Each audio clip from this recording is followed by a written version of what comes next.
Once upon a midnight dreary, while I pondered, weak and weary, over many a quaint and curious volume of forgotten lore. While I nodded, nearly napping, suddenly there came a tapping, as of someone gently rapping at my chamber door. "'Tis some visitor," I muttered, tapping at my chamber door, only this, and nothing more. Ah, distinctly, I remember, it was in the bleak December, and each separate dying ember wrought its ghost upon the floor.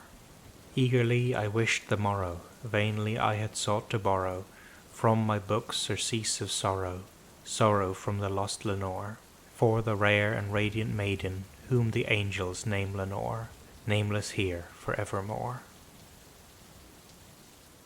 And the silken, sad, uncertain rustling of each purple curtain thrilled me, filled me with fantastic terrors never felt before, so that now, to still the beating of my heart, I stood repeating, "'Tis some visitor entreating entrance at my chamber door. Some late visitor entreating entrance at my chamber door. This it is, and nothing more." Presently my soul grew stronger, hesitating then no longer. "Sir," I said, "or madam, truly, your forgiveness I implore. But the fact is I was napping, and so gently you came rapping, and so faintly you came tapping at my chamber door, that I scarce was sure I heard you. Here I opened wide the door. Darkness there, and nothing more." Deep into that darkness peering, long I stood there, wondering, fearing, doubting, dreaming dreams no mortal ever dared to dream before. But the silence was unbroken, and the stillness gave no token, and the only word there spoken was the whispered word, "Lenore?" This I whispered, and an echo murmured back the word, "Lenore." Merely this, and nothing more. Back into the chamber turning, all my soul within me burning, soon again I heard a tapping, somewhat louder than before. "Surely," said I, "surely that is something at my window lattice. Let me see then what thereat is, and this mystery explore. Let my heart be still a moment, and this mystery explore. 'Tis the wind, and nothing more." Open here I flung the shutter, when, and with many a flirt and flutter, in there stepped a stately raven of the saintly days of yore. Not the least obeisance made he, not a minute stopped or stayed he, but with mien of lord or lady perched above my chamber door. Perched upon a bust of Pallas, just above my chamber door, perched and sat, and nothing more. Then this ebony bird beguiling my sad fancy into smiling, by the grave and stern decorum of the countenance it wore. "Though thy crest be shorn and shaven, thou," I said, "art sure no craven, ghastly, grim, and ancient raven, wandering from the nightly shore. Tell me what thy lordly name is on the night's Plutonian shore." Quoth the raven, "Nevermore." Much I marvelled, this ungainly fowl, to hear discourse so plainly, though its answer little meaning, little relevancy bore.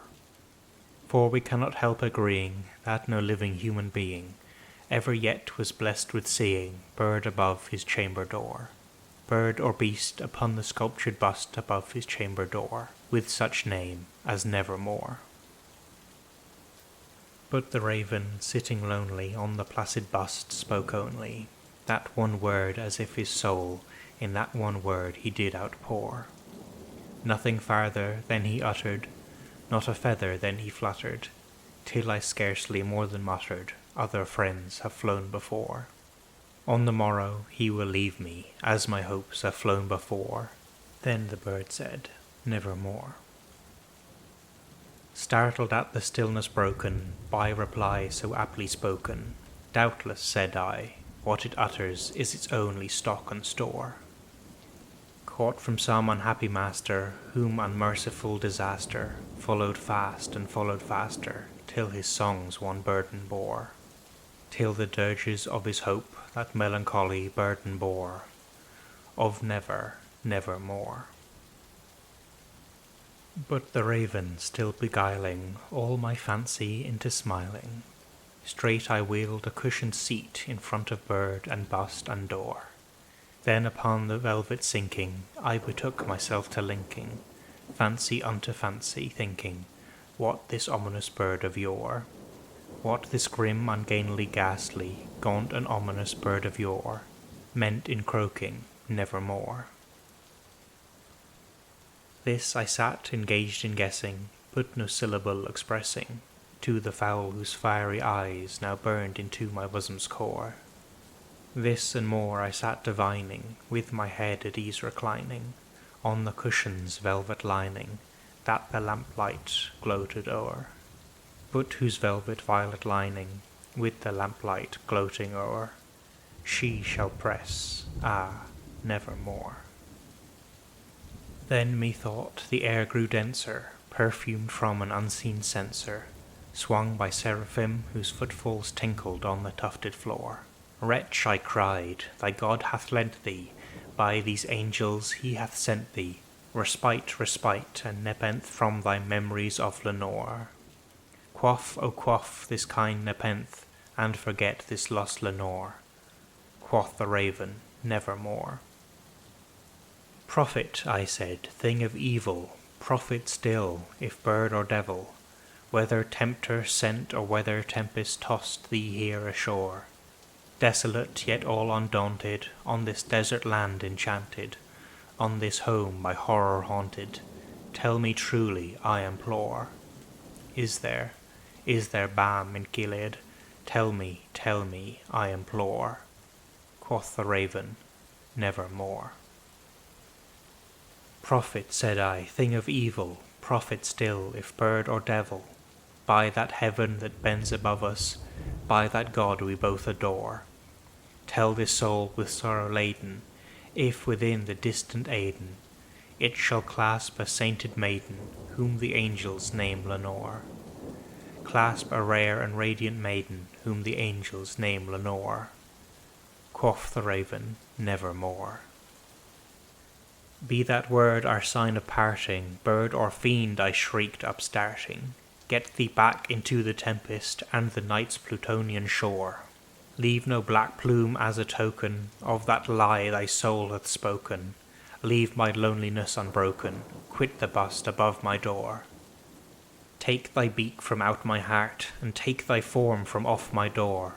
Quoth the raven, nevermore.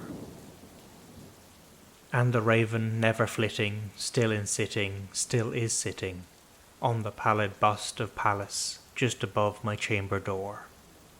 And his eyes have all the seeming of a demon's that is dreaming, and the lamplight o'er him streaming throws his shadow on the floor, and my soul from out that shadow that lies floating on the floor shall be lifted nevermore.